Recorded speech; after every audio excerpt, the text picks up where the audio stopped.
Rosa Roshkin is woken by hoofbeats.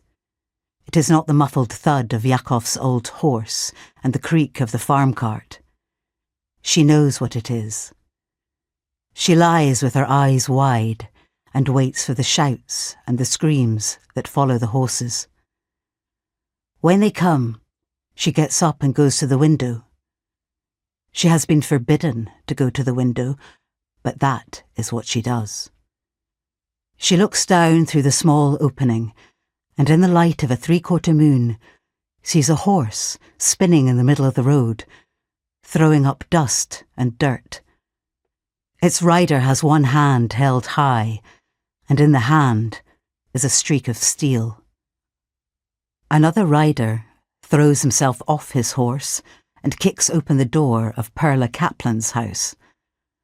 Further along the street, there are more horses, more riders, more flashes of metal. A pistol shot punctures the confusion, then a sudden whoosh of orange flame. Rosa stares at the flame and smells the burning. She steps away from the window. She goes back to her narrow bed and pulls from it the only blanket, which she wraps around her small, thin body. Then she crouches down and creeps under the bed. From where she lies, she can see underneath the second narrow bed, the bed that once was Sarah's. There is a box.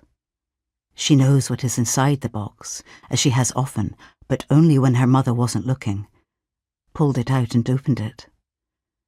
There are ribbons and a small knitted jacket.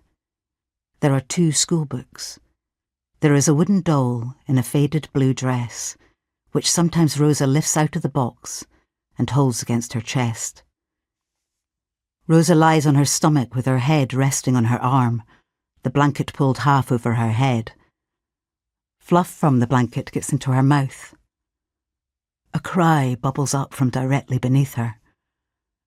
A man's voice she knows, although it is strangely clotted, shouts. A boy's voice. It is Ari, and his voice has choked into a scream. The sound of something breaking. Whatever happens, Rosala, do not move. Whatever happens.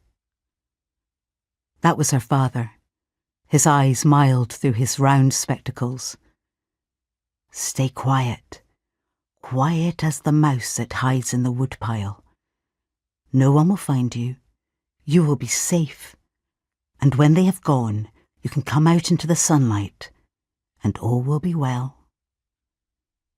He has said this many times, in a steady voice, and with a slight smile.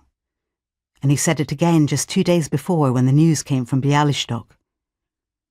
The words are an incantation in her head. When they have gone, you can come out into the sunlight, and all will be well.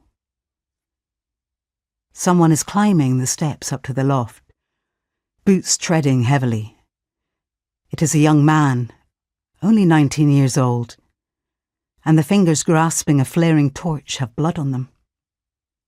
He came with the others, on a borrowed horse, because they were saying that these people were taking the work from their hands, the food from their mouths, and would murder their children. Rosa can't see the tall, fair young man with a pockmarked face who looks through the open door at the empty beds, but the light from the torch is a shape on the floorboards. She stuffs the blanket hard against her mouth. He turns and opens the door opposite.